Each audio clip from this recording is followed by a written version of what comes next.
should reload and just pass it on. If you've never been to Nova Labs before and are interested in learning more, I've got some little flyers up here for when our open houses are. Show of hands, is there anyone who has never been to Nova Labs before? It's your first trip? Awesome, that's great. So if you're not familiar, Nova Labs is a 501c3 nonprofit makerspace. So what we do here is make tools and equipment available to the community you might not otherwise have access to. So things like CNC machines, wood shop, metal cutting, blacksmithing. We've got all kinds of tools and equipment. So if all you've seen of Nova Labs is just sort of the front area, you've walked in and signed in and seen this, this is really a small portion of what we have. We've got 10,500 square feet and a ton of tools and really cool equipment in the back. So if making physical things is of interest to you, after this we're going to have some tours available, and I'd love to give you a tour and get you involved, and make sure you pick up a sheet here, and that will introduce you to when our more formal sessions are on how you can become a member and get more involved with Nova Labs. So without further ado, welcome Callye Keen from Red Blue Collective. All right, thank you so much. So we're going to talk about customer discovery. This is a very interesting topic. I've run a few incubators, and people with physical products, they get hung up at using the normal lean methodology. If you just Google like how to do a startup, and you look at this and say, how's this relevant for me as a maker or physical product entrepreneur? So we're going to put that in context. But most importantly, I love communicating with smart, excited people that have ideas. That's why I do Red Blue Collective. But I hate seeing them waste their time, waste their ideas, and get frustrated. So stop wasting time. We're gonna learn how to start executing. So a little introduction for me. So my family's been in manufacturing in Northern Virginia for 60 years. I grew up in a precision machine shop. I have spent the last 12 years developing products for entrepreneurs and up to government agencies, large companies. I've developed hundreds of products. I've taken that experience and I formed Red Blue Collective to work specifically with entrepreneurs versus people like Boeing or Northrop.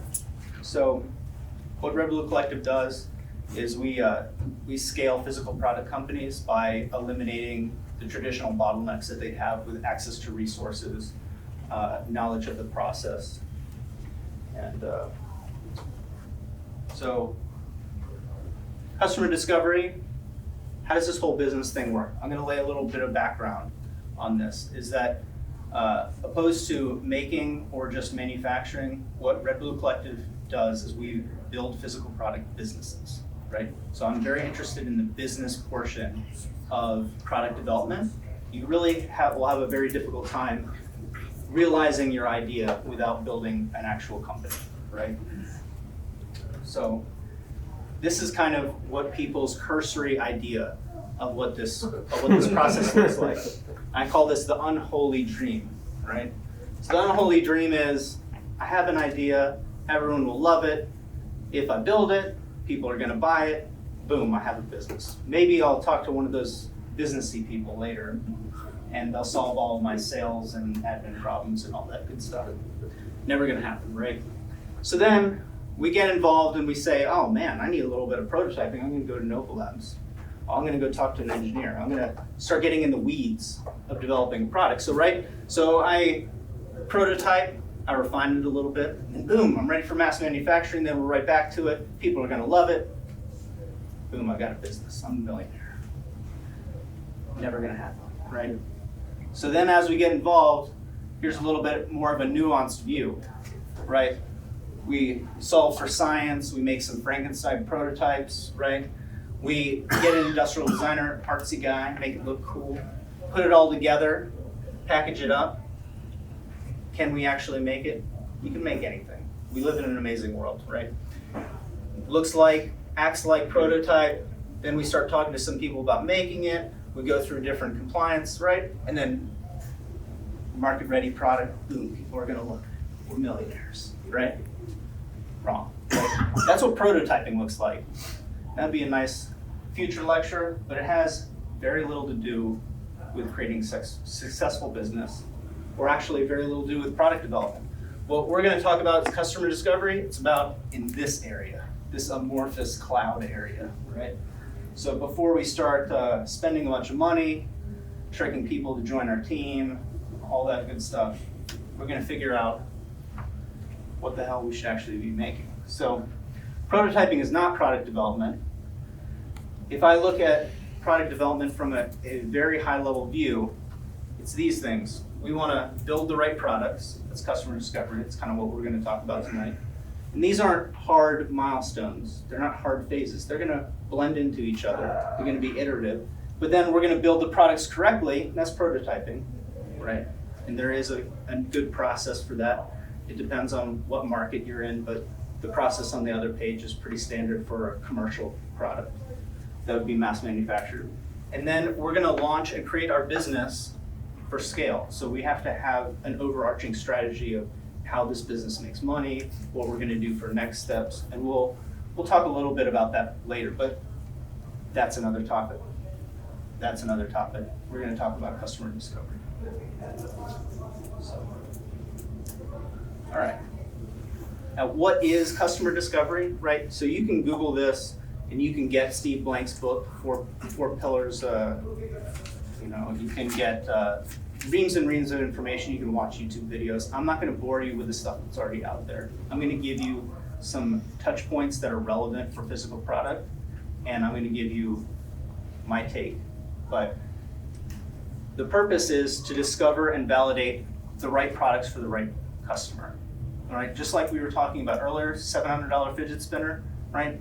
Most people don't care about that. But I honestly believe that for every idea, there's a customer. Pet Rock sells millions of dollars worth of product a year. This year, right? There's no such thing as a dumb idea, right? And there's no such thing as an impossible product to build. Those are irrelevant. The difficulty is finding the right group of people that will pay for you to develop your product. That's what customer discovery is going to solve for. So, term is popularized by Steve Blank. He's the guy that kind of kicked off the whole lean movement. There's subsequent generations of books that are on lean startup methodology. I've run multiple incubators on flavors of lean startup, and I've seen the pitfalls that goes through. Here's the fancy way of saying this. Guides entrepreneurs through a quasi-scientific process that builds evidence for problem solution and problem market fit. It's just a fancy way of saying this actually does the thing and somebody wants to buy it, right? But here's the important thing. Are you building the right thing, right? That's what we're going to be talking about over and over again.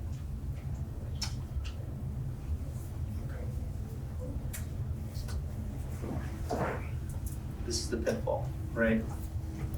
Hardware is expensive, right? Just prototyping is very expensive. But when you talk about mass manufacturing, it's very expensive. Tooling, minimum order quantities, shipping, hiring engineers, but then you have marketing, you have subsequent costs. It's just expensive, right? Code is a lot cheaper and it doesn't take up space. You don't need an office. You don't need a lot of equipment, right? So that's why you see so many startups that are kind of in that space. It's because hardware is difficult, right? So I've spent a lifetime coming up with ideas, and as a younger person, I'd always be frustrated because I lacked the ability to actually execute those ideas, right? Even with my family in manufacturing, I know a lot of manufacturers, I still would sputter and start, and it'd be difficult, right? Developing products with entrepreneurs, I've sat kind of shotgun in their process and seen them go through and seen the pitfalls that they've had, the successes they've had, the hacks that they came up with, the ways that they shortcutted the process and made it work, right? And that's kind of the experience that I'm condensing here and then providing right now. So even people that go through and they get their minimal viable product, their MVP, right? They have money to develop a good prototype. They hit the obstacle of sales. They say like, hey, I spent all this time and all this money and I built this amazing thing. And then they realize that They have no clue how to sell it. Nobody cares, right? So CB Insights, the largest failure of funded startups is that they build something that nobody cares about. But I can tell you from experience as a coach, as a consultant, a far larger percentage of people fail because they can't get funding because nobody actually cares. They can't describe why a group of people would buy their product, right? So what I'm offering is I'm offering a new opportunity, a different way to approach physical product development that will scale into whatever wild idea that you have, right? And I'm gonna show you a method of gaining traction and revenue that will build towards a market presence that will allow you to build whatever insane thing that you wanna do. Does that sounds better? Woo! Yay. Yeah, the work is still difficult, it's uncomfortable. I think creating anything that's worthwhile is difficult, it's a challenge. But we're not coming up with an idea and hoping that it's a lottery ticket, right? Patents are largely unused, right? Patents, even to a greater extent, can't pay back the cost of the patents. People view them like a government-issued lottery ticket. They are part of a larger strategy, right? That's not the goal, right? The goal isn't ideas. The world has too many ideas, right?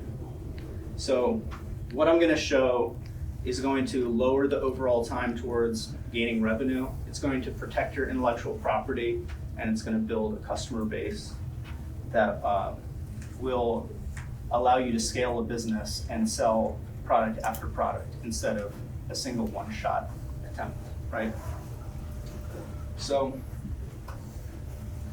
this is my enduring formula for customer discovery and really building a product-based business, okay? So we're gonna go into and hit on a few keys of this later, but in general, this condenses a 12-week incubator course right here. So we do this, we build a pitch, and then we move on in the last weeks, 9 through 12. But the first thing is to identify a group of people. I know that you have a great idea, but ideas are only valuable in context, right? Connected to the right people. So we're gonna talk a little bit more about customer strategy, but that's really the crux of what we're talking about tonight, customer discovery. And I'm gonna talk to you a little bit about cheating on picking your customer segment. But the bottom line is pick somebody that you understand and that you know how to connect with. It's like cheating. Like if you know how to connect with a group of people, it's gonna be much easier to get traction. If you actually care about that group of people, it is an intense unfair advantage. You can beat large companies if you actually know and care about a group of people and you're building a product for them, right? I call those tribes, right? It's a whole theory around building a tribe and building an audience, but it's very self-protective, right? If you have a group of people like that. The next thing is just to ask the group about their problems, right? You understand these people, you should be able to say, hey, here are the 10 coolest people in this group that I have access to. Usually people are really excited that somebody is making something new and interesting, right? So if you say, hey, I'm working on something, I'd like to just talk to you about the problems that you experienced during your day or the last time you tried to do X. You don't need to talk about your product idea, give away all your intellectual property. Just go talk to people like a human being, right? What we're gonna do is we're gonna analyze those user stories, right? Those stories about those problems for patterns. And we're gonna pick a top problem, right? So there's a lot of literature around this. If it's not a top 3 problem, don't bother solving it, right? If they aren't willing to pay money in the past or they've never tried anything to solve that problem, don't solve that problem, right? Pick a top problem, not a small convenience problem. We're going to, and this is where we're going to deviate from the MVP pitfall, from the minimal viable pitfall. We're going to deliver a simple solution. And when I say a simple solution, I don't mean a broken version of your product or a smaller version of it. I mean the smallest increment of anything that will help that person with their problem, engender trust, and build a customer relationship with them. And I'm gonna show you some micro examples of that, right? Those are called traction products. It's a really reflective thing. But this has worked incredibly well for people that I work with, right? Because it can bring you revenue tomorrow. It can bring you customers tomorrow, not next year, not 2 years, right? What we're gonna do is, because we've actually been engaging in commerce and communication with people, we're going to get feedback. Hey, how did that work? What can make that better? Oh, you tried that with this? Well, that might be a cool product if we combine those two things. Oh, that might be a great service or an add-on. Now we've started a dialogue, right? So we're gonna refine the solution using that feedback.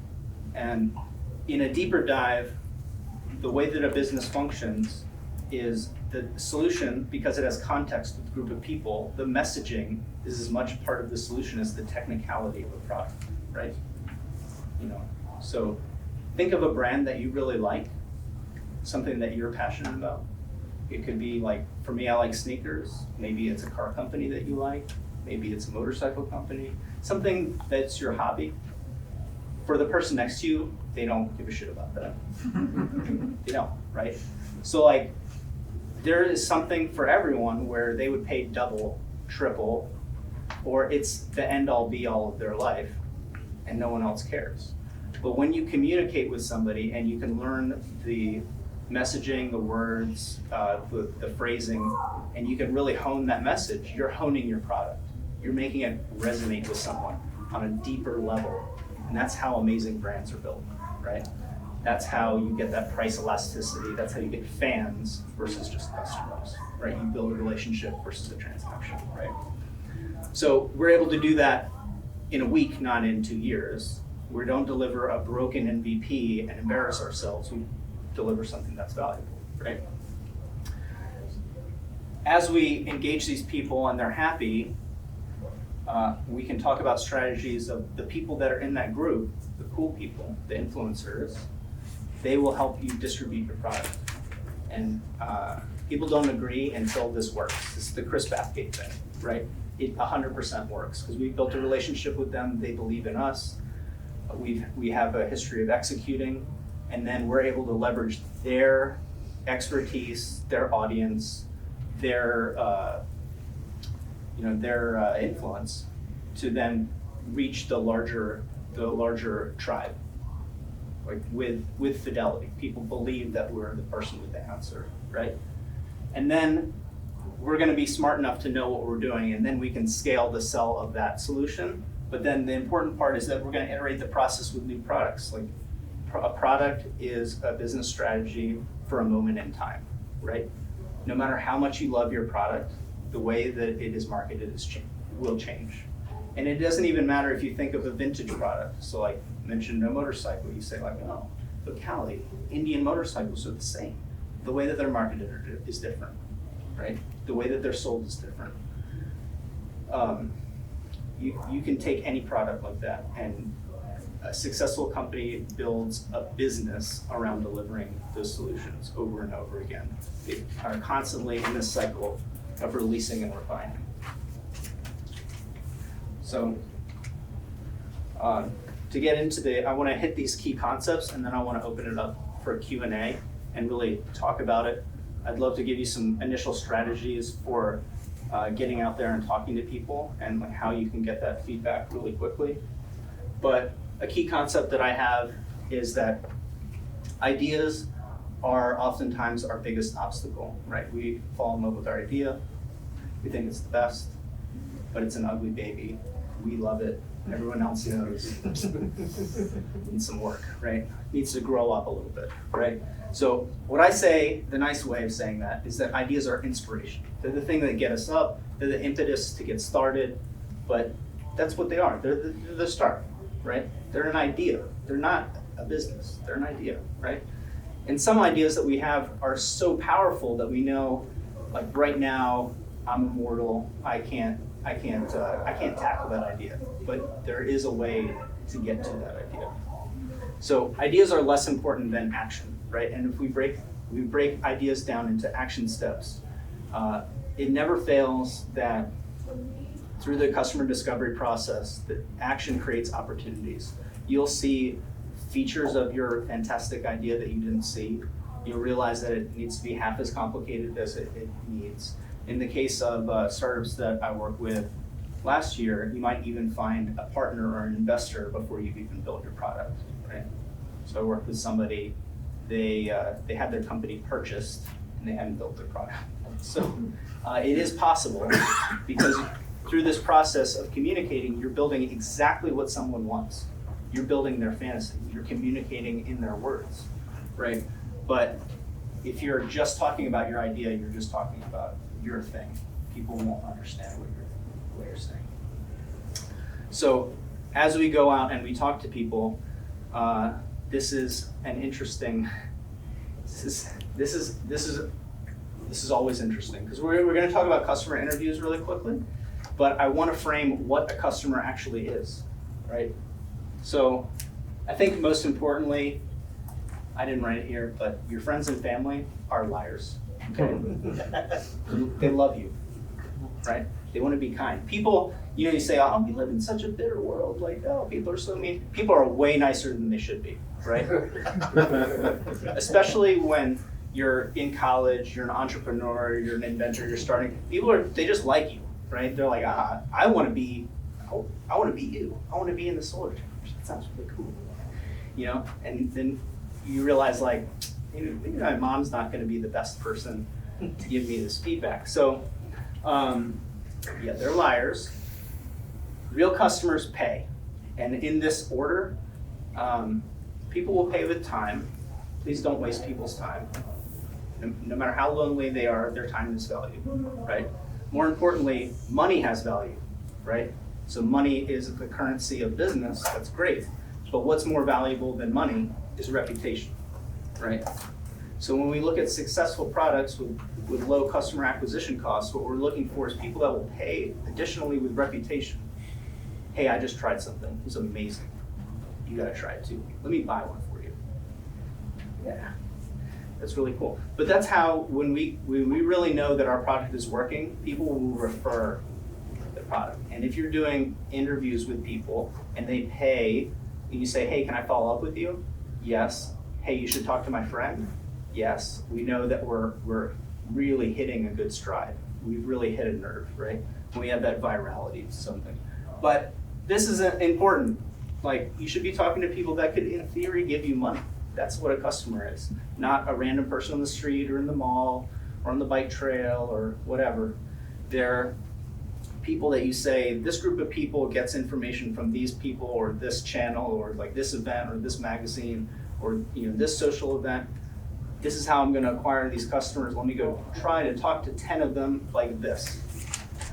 And I was successful. I know, okay, that works. But niche audiences, right? So people will say, I have a product idea and my customer group is everyone, the world.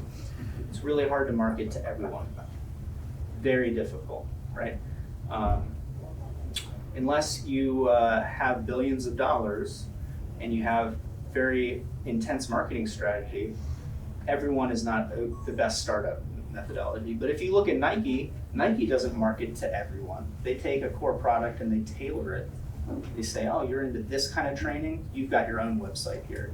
Oh, you like female athletes? Here's these people that you might like, and we've sponsored them. They tailor their message for every single niche that they know that works, right? They've just combined 1,000 niche audiences into making $1 billion company, right? You don't have $1 billion, so pick that core group of people, niche it down to a small group that you understand better than anyone else. It should be small enough where I can create an ICA, ideal customer avatar, and I can give them a name. I can be like, Jan, it's Bill. And I know what hobbies that person has. I know what podcasts they listen to. I know what other interests that they might have, because later when we would talk about scale in my talks and programs, we can actually target people based on those things. right? But again, I think we should actually care about people. So I'm gonna cuss again, but it's my philosophy is actually give a shit. That's what it is. Because people say, oh, I really, really care. And I say, go out there and sell. And they're like, oh, I don't want to sell because then I'll be slimy. And I'm like, that's because you don't actually care about these people. You don't actually care about your solution, because if you did, you'd know that you're helping people and you'd want to get out there. It's because you're a scumbag. That's what it is. Right? So, but caring is an unfair advantage. You can beat anyone if you really actually care, right?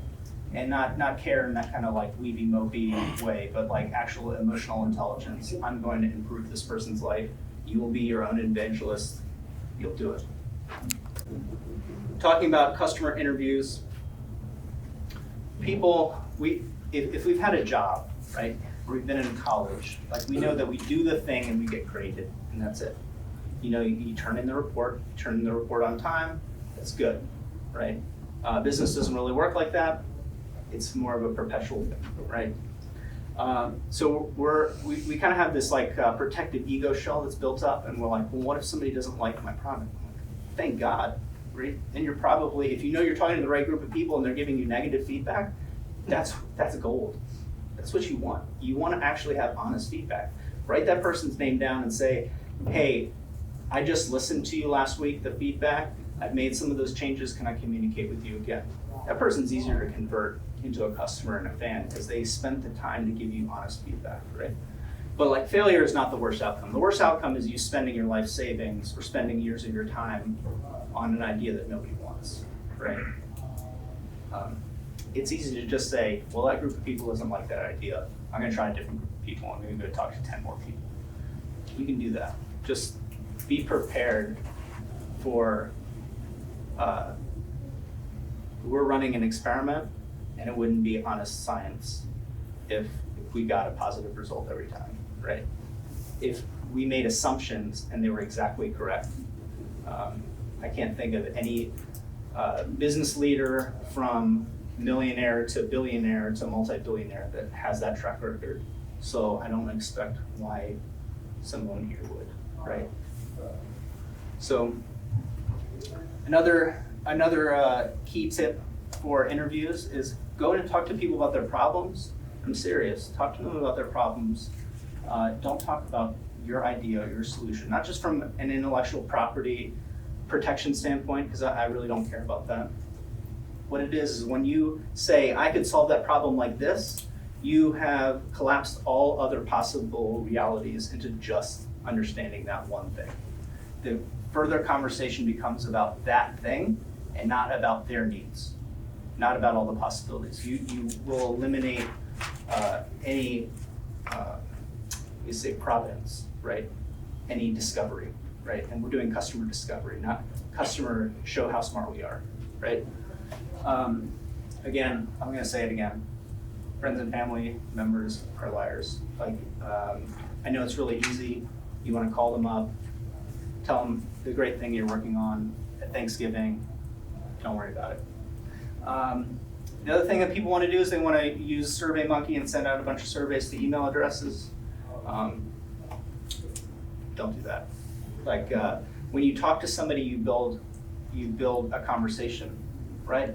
What we're looking for is the story, right? We want to understand the context. We want a user story. If there's any programmers in here, right? We want a user story. And we want to be able to use that user story in our marketing messaging, right? If you send out a survey, how many people fill out long surveys? Okay, use some emotional intelligence. I don't know why every startup and every startup book tells you to do this. And I just posed the statement, when's the last time you filled out a survey? Very infrequently. What did you think about that company? You thought, man, I hope I win that $100 Amazon gift card. You don't care about that company. You're trying to actually care about people. So go talk to them. Okay. So this is my big pulpit idea. This is my thing. Okay, is traction products, right? So we get obsessed about our idea, and our idea is difficult, right? It's expensive. You say, oh, the tooling's gonna be $32,000. then I need to get this minimum order of this, and then all of a sudden we have this $1 million product, and we can tell our friends later, at the bar, like, I had this $1 million idea, but I could never raise enough money, or they're never smart enough venture capitalists to blow on this, right? Well, VCs are looking for people that run successful teams, right? They're not looking for ideas to blow money on, right? So how can you prove that you know how to run marketing and admin and execute on an idea? Do anything, right? So what can you build and sell right now to create a customer relationship, right? So can you consult? Can you create a consulting product that's for the existing bad product that's on the market and talk to customers about how to use it better, right? If you look at the reviews for your competitor's product after you've done the interviews and they say, this is what I've tried in the past, but it's so complicated, I can't figure out how to use it. Can you create an information product that walks them through how to use that product, right? See how traction products are positioning you as an expert so people build trust in you. And then when you say, hey, I have a better XYZ, or I have a new way of doing it, hey, after coaching hundreds of startups, I have a better way, right, of doing this. Because I'm gaining intelligence, I'm gaining trust, and then I'm releasing my product, right? But I've already created revenue, I've created a business, I have positioning and presence in the market, right? And that's what traction products are about. And really the core of minimal viable products is like that. It's, make a smoke test, like make a landing page, right? Do concierge, like do it manually, like Zappos, right? But people lose sight of that with physical products because they say, well, what's like the easiest version of my product that I can make? I'm like, why? Just don't make your product at all. Do something that solves that customer's problems. You don't actually care about the customer. You care about your idea, right? That's the thing. And that's like a gut check for people.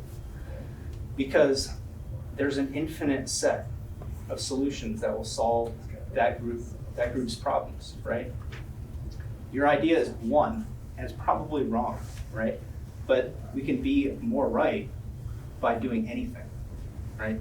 You're never gonna nothing yourself into success, right? It's just not gonna happen. So traction products balance speed and longevity. What do I mean by that? Is that we wanna move quickly, we wanna build revenue, we wanna get out there, right? So niching and creating very small things allows us to move quickly, right? But generally, diversity builds longevity in businesses, right? They're able to dominate a market segment or a tribe, their interest, by saturating that problem and the different problems that they have. So they say, hey, I served this customer really well, this one problem. Well, they also have an adjacent problem and another one and another one. By understanding this process, we can quickly start horizontally scaling our business by solving additional problems that they have, right? And that creates diversity because somebody might come along and make one of your products irrelevant. They might rip one of them off, right? But if we know how to launch quickly using traction products, we can be building our next product for free or cost neutral or cost positive while we're launching the big boy version of the product, right? So the important part of this is proximity is power, right? If I have a customer, it's easier to sell to that customer again, right?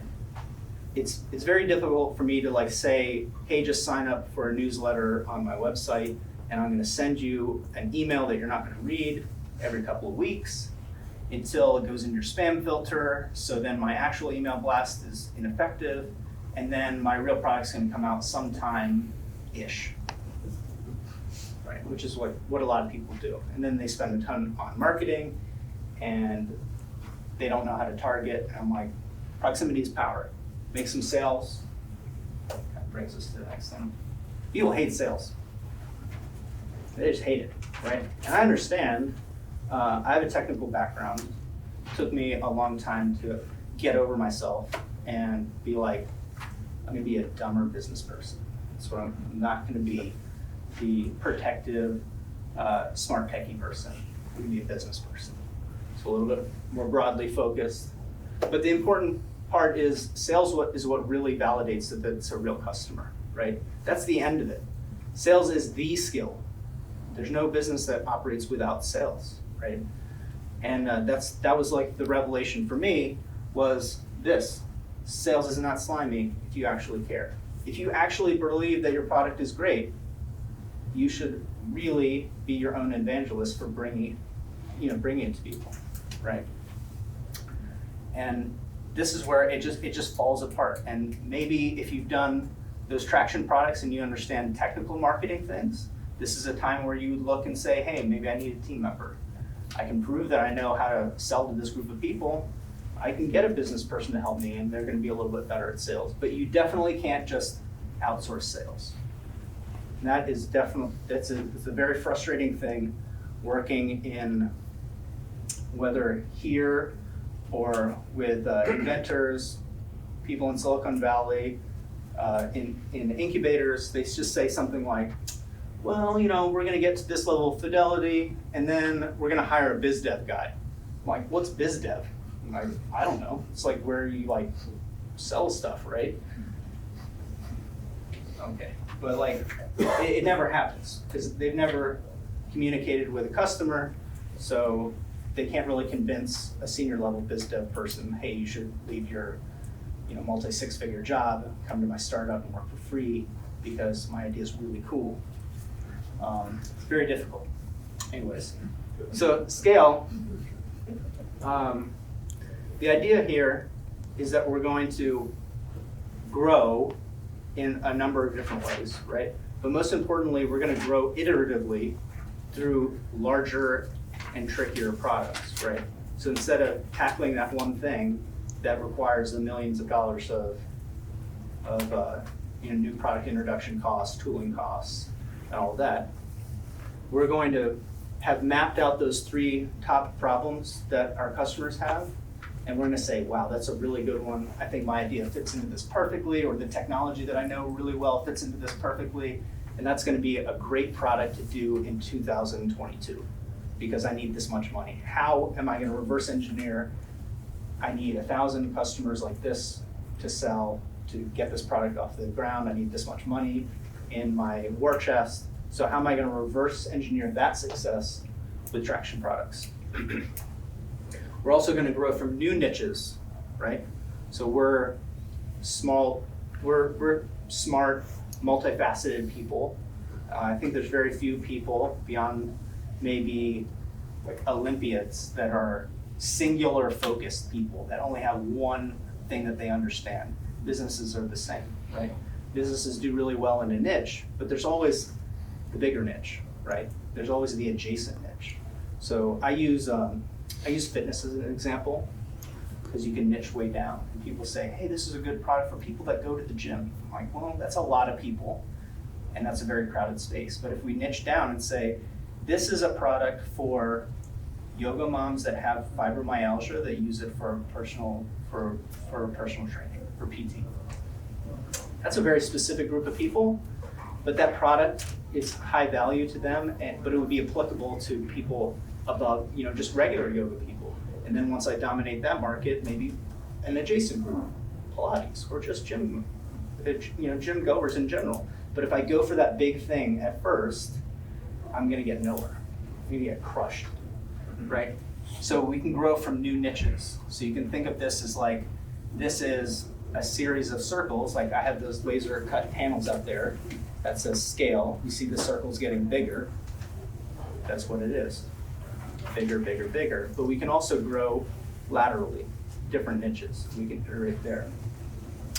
But we're always going to grow inside our mission focus, right? We're going to say, this is what we're about, this is what we're doing, this is what this business does. It's going to be very focused. So our customers understand. So we can keep going back to that same customer that we worked so hard to get. And they'll say, what the hell is this guy doing now? This doesn't make any sense. I thought that you were doing this thing, and now you're doing this thing. So your product is a business strategy for a moment in time. Just every time you get hung up and think, man, what if somebody steals this idea?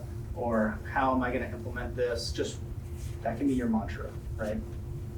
In 18 months, it's irrelevant. it's just for right now. The best ideas are right now ideas, right? So that's it. Questions? No, Jade?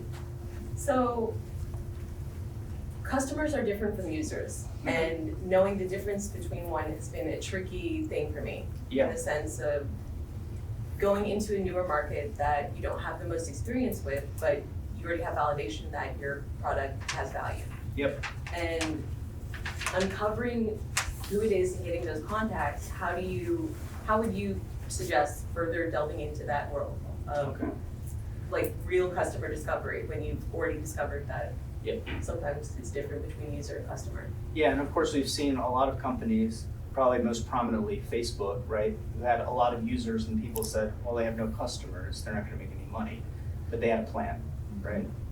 Like V 1.1 is turn users into customers, monetize them somehow, right? So I think to some degree, there's always that. There's users, there's reasons why the users are there, network effect, data, right? Just the actual existential crisis of not using a product because there's no users. I mean, it depends on the thing.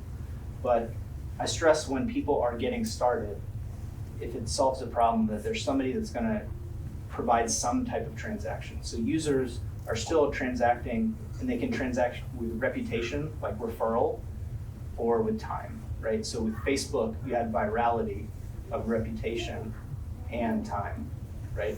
So they hit 2 out of 3 of those, even with non-paid users. But if you were Facebook trying to do a like customer avatar, Yeah. how would you try to go about developing those steps of Yeah. Well, discovering that? so this is like that's the perfect example though. That it's this it's like the softball pitch, right? Because Facebook started as the Facebook, and it was a hot or not for Ivy League campus for a single dorm, right?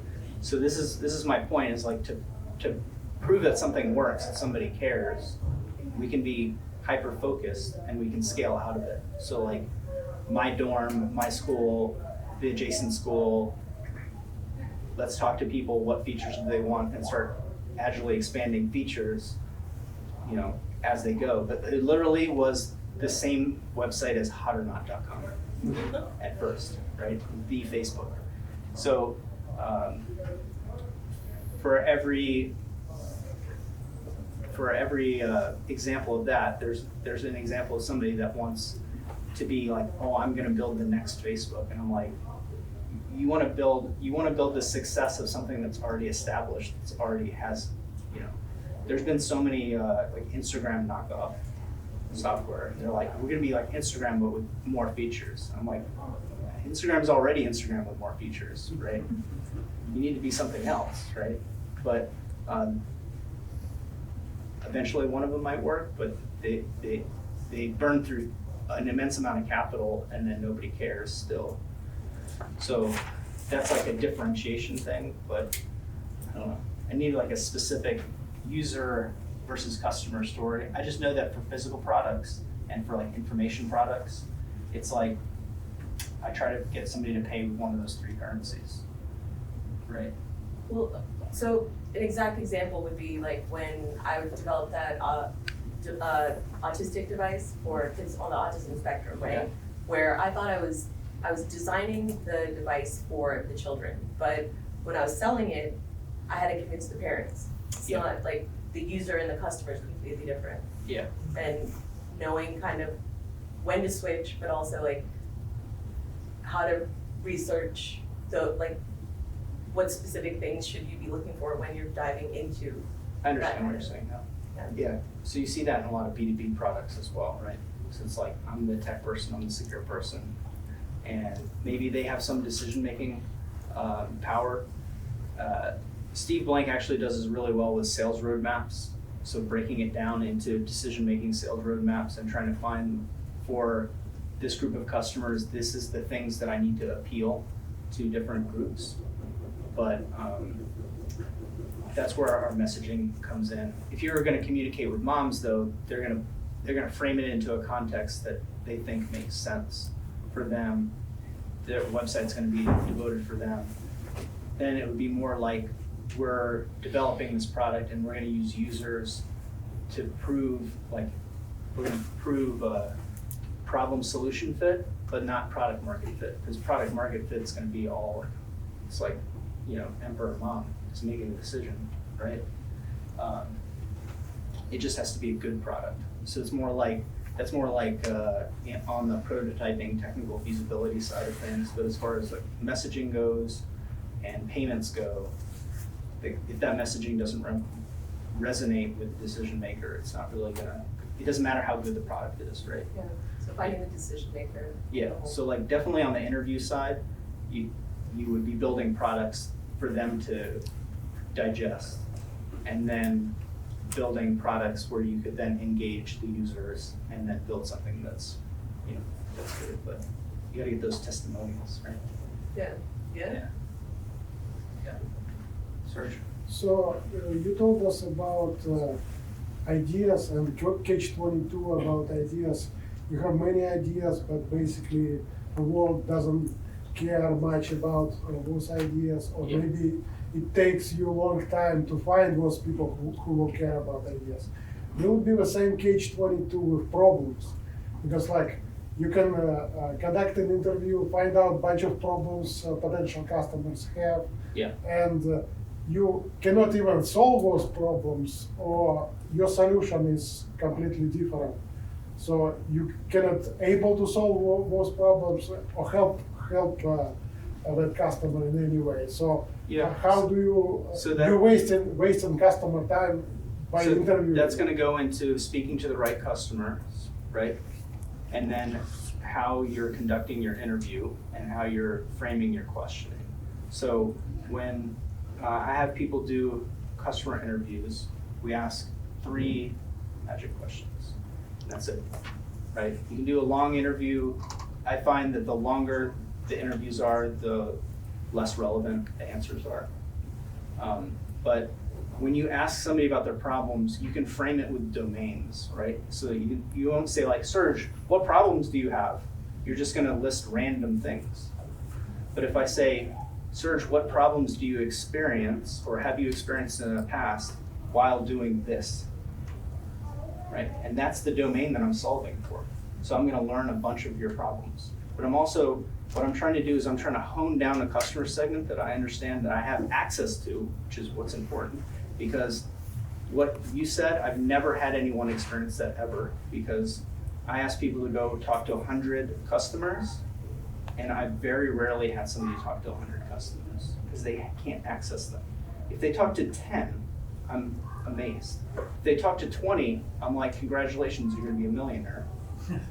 Because you're actually doing the thing. You're actually doing the work, right? It's never gonna happen, right? But what you can do is you ask that domain question, what problems have you experienced in the past while doing this, or with X while doing Y, and we can hone it down to something very specific and repeatable, right? And then our second question is, how have you tried to solve that problem in the past? Right? And if a group of people says, I just put like a stick and I just go like that. And I'm like, well, I don't want to solve that problem. I'll move on to the next problem. I'm not in the propping stick solving problem business, right? I'm in the making money business.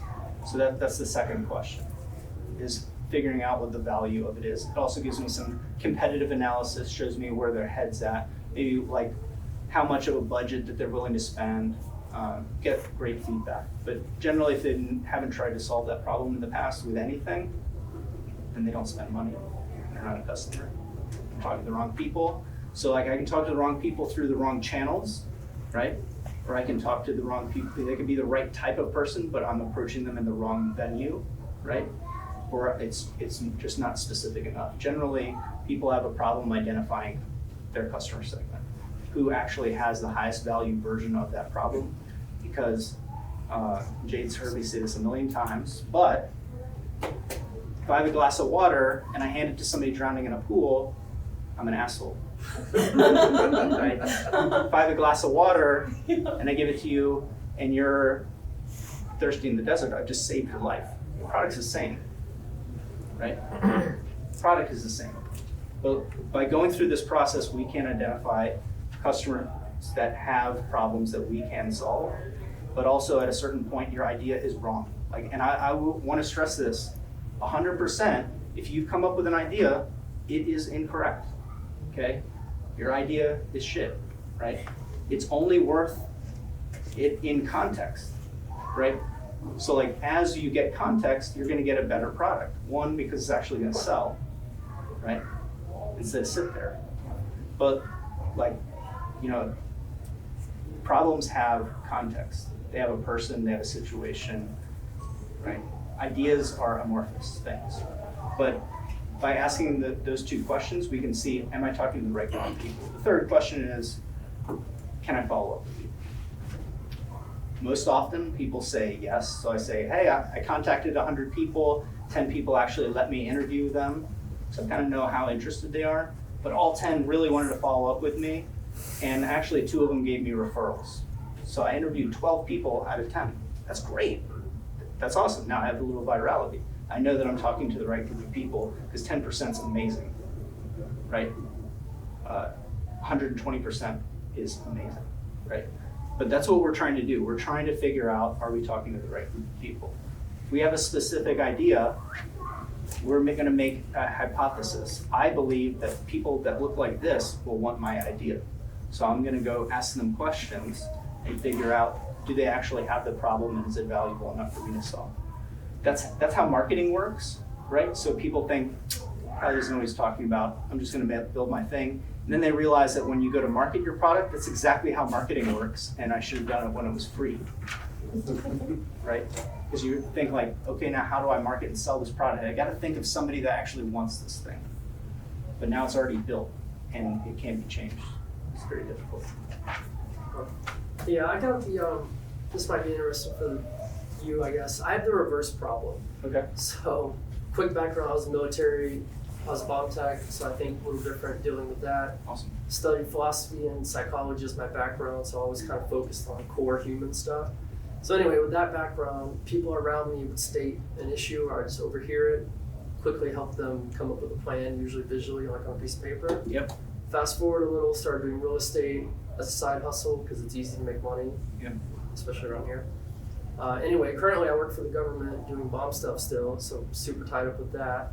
Long story short, I recruited a bunch of agents. They all have your standard issues that most people in sales have. They can't talk to people, they can't network, it's me, all the typical stuff. So literally, in a day, I put together a poster board with like a way to reverse down what they're trying to do and a way with base psychology that would actually work over time. Mm-hmm. Short of it is, people started asking me because of that for consultation. Yep.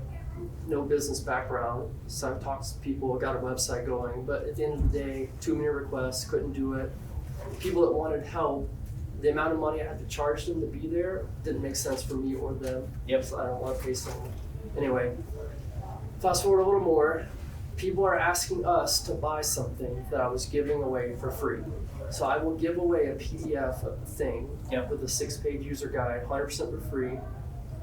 And from that, they come, and I was doing meetups myself, they're asking me to buy it. Yep. So now I have something that people will pay for. Yep. Money, and we've sold, I got one here, we sell them already, but it's very like, I teach it to a group through a meetup and they buy it on the spot. Yep. So my problem is now, I need advice on who do I talk to or where do I go with something that more people will buy to we'll scale it. Yeah, yeah. So like, what you've done is you've created an information product that is a traction product. That's about the same. Yeah. From listening to your thing, Yeah. I did exactly that without Yeah. even knowing It works so well right now. Well, let's talk a little bit about how you can scale that portion of your product, because this is fun and it is relevant for anyone that's going to either create their traction product or later. It doesn't matter how expensive of a product that you're going to build, you can use the same kind of digital marketing framework, right? People are on Facebook, right? Like most people, right? So you're scrolling and you see the little sponsored posts, right? Mm-hmm. And sometimes it's amazingly intelligent. You're like, I was just looking at that, or hey, that's not what I was looking at, but I was looking at something incredibly similar to that, right? So like, when I have people create their landing page, I have them put the Facebook pixel on the page. And if they're worried about, they have multiple customer segments that we're testing, we make different landing pages that are very specific to that niche. And we instance multiple Facebook pixels, because the Facebook pixel is a little machine learning background. It says, people have visited this page that like these things that look like this. It's building a customer persona in the background for your business. So where people get hemmed up is they make one page and they funnel a bunch of cold traffic to it, and their pixel's pretty much ruined, right? So like, you hit that one segment, you say like, hey, people that buy my book, there's one group that looks like this, one group that looks like this. I'm gonna make the messaging appeal to that group of people. If you don't have, really the goal is to get 1,000 more people to visit that page and sign up so you can do lookalike audiences and grow it a little bit.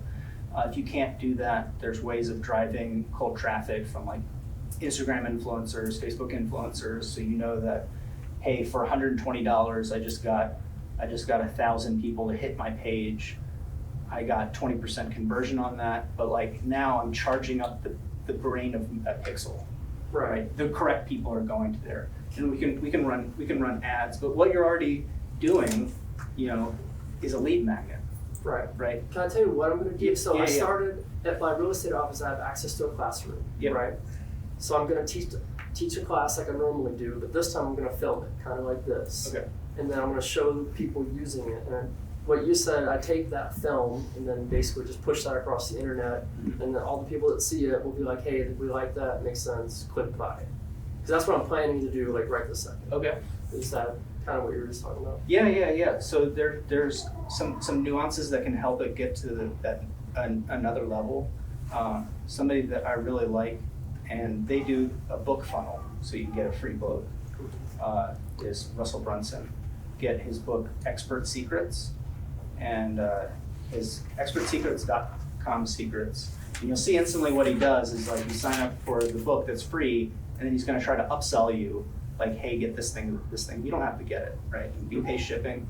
I think that Expert Secrets, for being a free book, it could be like a $10,000 course, right? But it's showing you how to position yourself as an expert and how to put people through a value ladder where they're getting something for free, getting something at low cost, upselling. You say like, I have this group of people that would pay a lot because it's worth a lot to them. But then I have this group of people who are just getting started. How do I bring these people, build a relationship with them so they become these people? So there's like a spectrum of activities, and right now you might have that product that's right here, but you can kind of put it in a framework and say, today I can do this, but I can see the realm of possibilities why this is in and of itself a very large opportunity. And physical products works the same.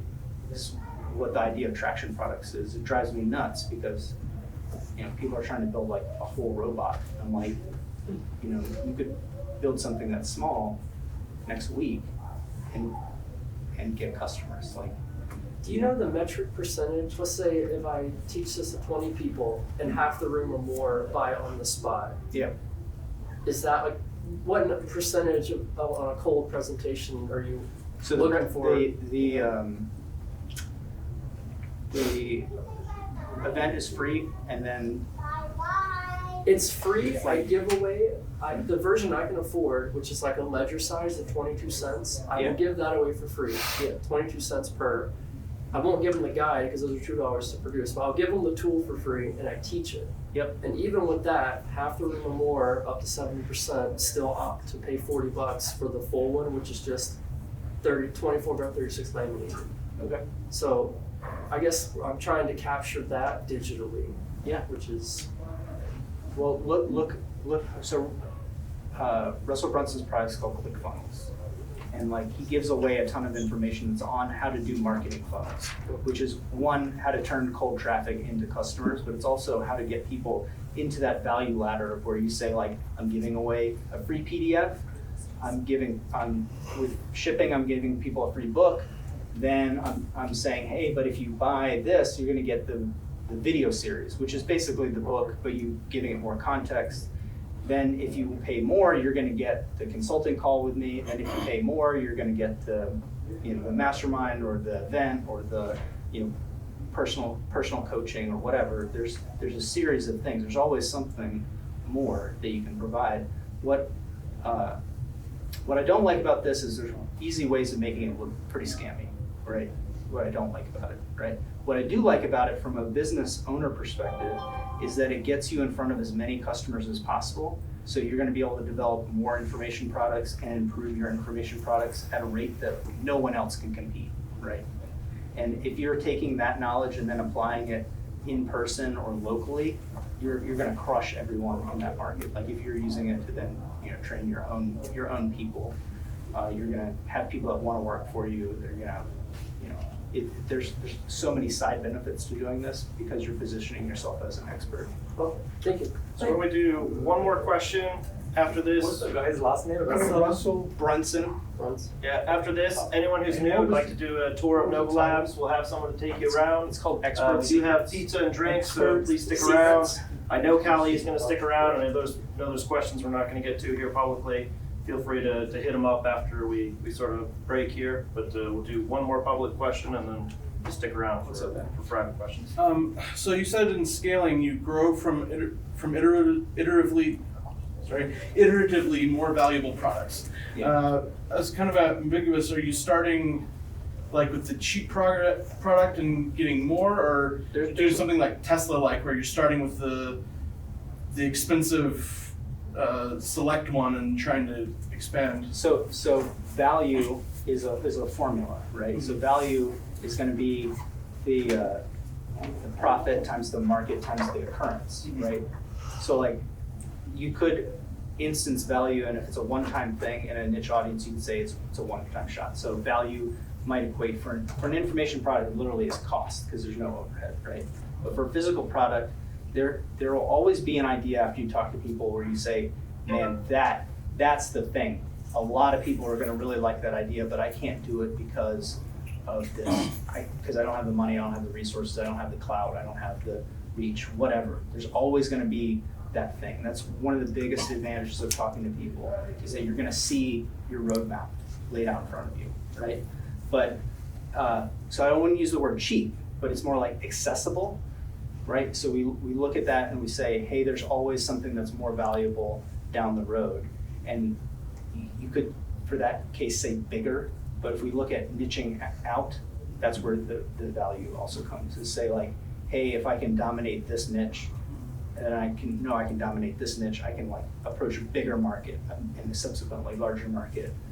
But if you have a wildly successful product, and this happens with people on Kickstarter, it happens with people with funding, it happens with people that have really what you think are successful products. They're like, I sold 10,000 units, and then they have an opportunity in the market and they can't cycle and they cannot scale their business because they haven't looked at the whole value. They only have that one thing, and they're like, I need to make 1 million units to get my cost of goods lower so I can actually make money, and I don't have that money in my business, and I have to seek investment, and the investor's like, you don't have the supply chain built for that, you don't understand how that works, it's basically a new business, so like I want a huge percentage of this. And so when we look at really large opportunities, I want people to build products like their platforms for them to leap to the next thing, right?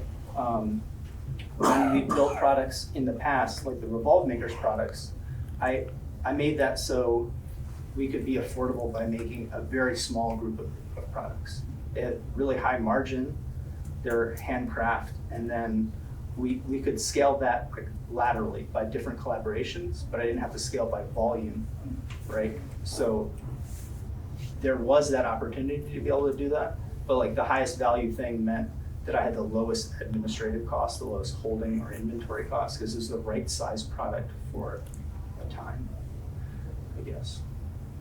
Yeah. This is where every business and every person, because you have a unique set of skills, everyone here has a unique background and set of skills. Putting those ideas into context is difficult, right? Because it's going to be unique every single time.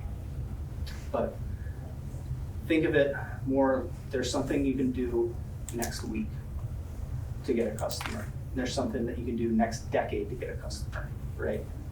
Don't focus on the thing that's gonna get you customers next decade. It's not a business, right? That's like, you're lying to yourself, I don't know what it is. I'm just thinking, I always think in my head, it's like a dream that you can't execute on it's just like a lie to yourself. You're just like, oh, what if? Like, I could be the person that, I could have invented the Facebook, right? It's like, yeah, you know, but we didn't, right?